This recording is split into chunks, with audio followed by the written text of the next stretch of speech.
अचार के मसाले से बनने वाली ये अचारी मट्ठी इस बार आपके होली के स्वाद को डबल कर देगी। तो आइए इसके मसालों को जान लेते हैं। मैंने इसमें डाला है आधा चम्मच चिली फ्लेक्स, आधा चम्मच लाल मिर्ची पाउडर, आधा चम्मच अजवाइन, आधा चम्मच नमक, थोड़ा सा हींग, चौथाई चम्मच हल्दी पाउडर और 1 चम्मच साबुत सौंफ। यहाँ पर मैं मैदा को रिप्लेस कर रही हूँ गेहूं के आटे से, जो कि एक हेल्दी ऑप्शन हो जाएगा। तो आधा किलो मैंने लिया है यहाँ पर गेहूं का आटा। अब भाई जिक्र हो रहा है अचारी मट्ठी का, तो इसमें अचार का मसाला ना जाए ऐसा तो हो ही नहीं सकता। तो यहाँ पर मैं ले रही हूँ 1.5 टेबलस्पून अचार का मसाला, उसके तेल सहित। वैसे तो इसमें जाना है पूरा 3 टेबलस्पून अचार का मसाला, लेकिन मेरे यहाँ जैसा कि आप जानते हैं, मैंने पहले भी एक वीडियो डाला है अचार के बचे मसालों का बेहतरीन उपयोग, जिसका कि लिंक मैं आपको ऊपर दे रही हूँ, जिसमें कि अचार के मसालों के मैंने इतने यूजेस बताए हैं। मेरे यहाँ अचार का मसाला इस कारण से बचता ही नहीं है, वो कहीं ना कहीं पहले ही काम आ जाता है। ये भी बड़ी मुश्किल से मैंने अचार का मसाला निकाला है, क्योंकि मुझे होली के लिए अचारी मट्ठी बनानी ही थी। यदि आपके पास 3 टेबलस्पून अचार का मसाला अवेलेबल है तो आप पूरा का पूरा वो अचार का मसाला ही डालिए और इसका स्वाद देखिए कितना अच्छा आता है। ऐसी सूरत में जो स्टार्टिंग में मैंने मसाले बताए हैं, खड़े मसाले डालना, वो बिल्कुल ही स्किप कर देने हैं। अब इन मसालों को अच्छे से इस आटे में मिला लें और यहाँ पर मैं ऐड करूंगी 1.5 टेबलस्पून मस्टर्ड ऑयल।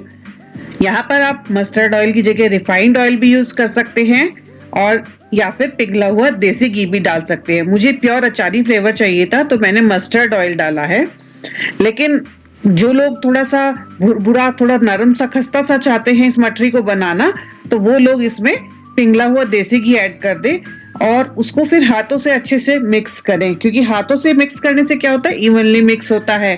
तो उसके बाद आप मिक्स करने के बाद इसको उतना बाइंड करें कि जब तक कि बांधने में ये पूरा लड्डू की तरह ना बनने लगे।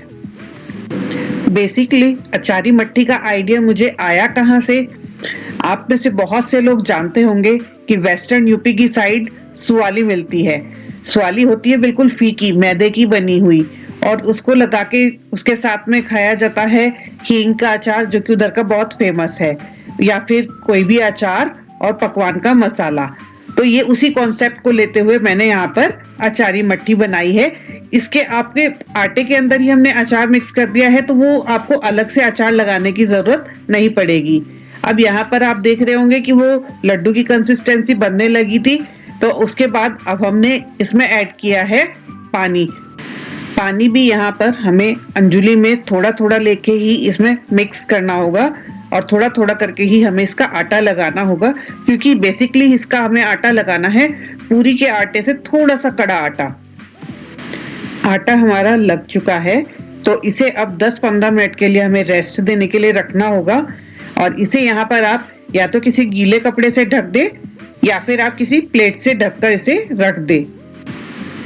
15 मिनट बाद जब हम आटा खोलते हैं तो उसके बाद एक तो सबसे पहले हमें आटे को अच्छे से दोबारा से मतना होगा, क्योंकि उसे एक सार बनाने के लिए इस समय दोबारा उसे मतना जरूरी होता है। लगभग 4 से 5 मिनट थोड़ा सा उसे और मत लें।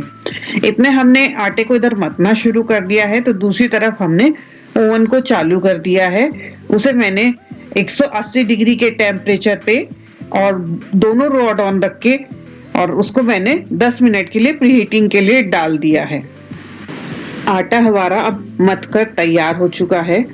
इसको अपने मनपसंद आकार की बॉल बना ले। इससे जनरली बॉल साइज का बनाना है, वो ज़्यादा अच्छा रहेगा, क्योंकि उससे हम एक बार में ही इसको बड़ा बेल कर और उसमें एक साथ ज़्यादा मट्ठियाँ तोड़ सकेंगे। तो उसके लिए मैंने सरफेस को पहले ही अच्छे से क्लीन कर लिया है और उसके बाद यहाँ पर इनको हमें बेलना होगा।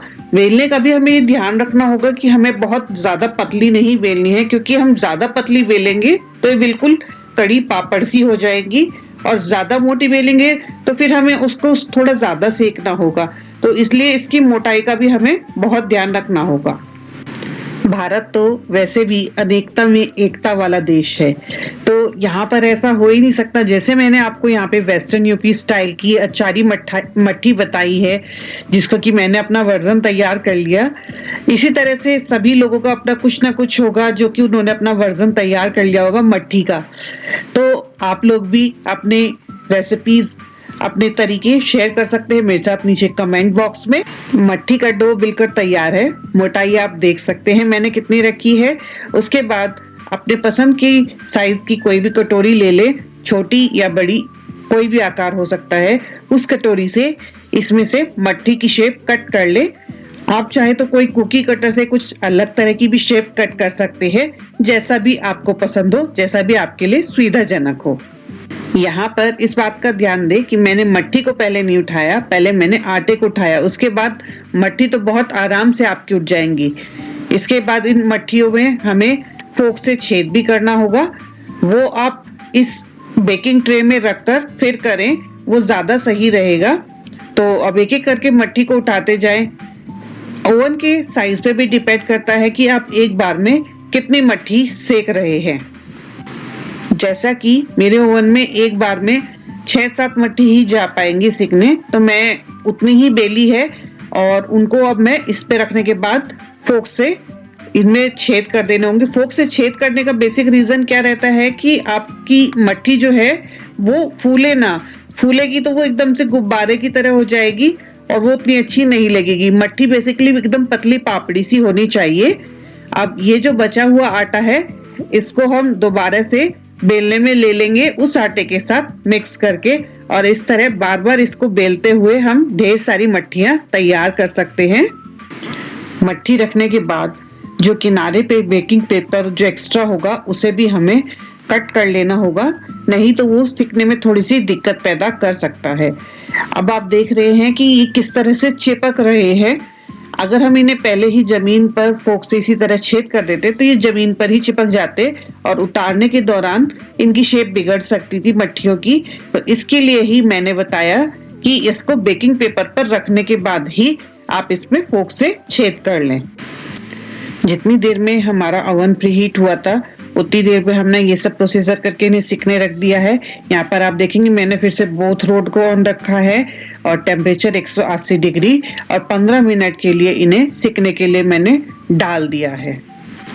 जब आपने इन्हें 15 मिनट के लिए बेक होने को डाला है तब एक बार इन्हें 10 मिनट पूरी होने के बाद ज़रूर निकाल कर देखें, क्योंकि कई बार आपको अंदाज़ा नहीं होता, मट्ठी थोड़ी सी ज़्यादा पतली हो जाती है और जलने लगती है। तो इस पर नज़र भी थोड़ा बनाए रखनी बेहद ज़रूरी है।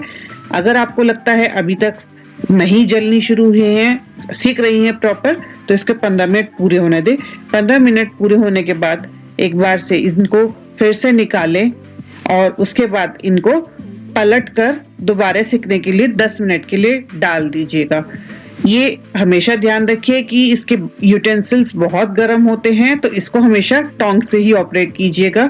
पलटने से लेकर निकालने तक पूरा प्रोसीजर। साथ में ग्लव्स पहन लीजिए या टोंग से ऑपरेट कीजिए। डायरेक्ट हैंड कभी भी मत लगाइएगा, हैंड बर्न हो।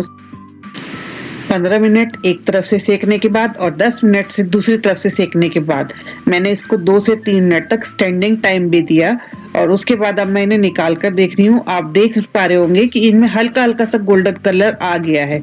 इसका मतलब ये सिककर बिल्कुल तैयार है। अब आप इन्हें निकाल लीजिए। तो इस बार होली पर धमाल कीजिए इन अचारी मस्ती के साथ, इस अचारी मटरी के साथ। और कैसी लगी आपको ये मेरी मटरी, मुझे लिख भेजिए कमेंट बॉक्स में।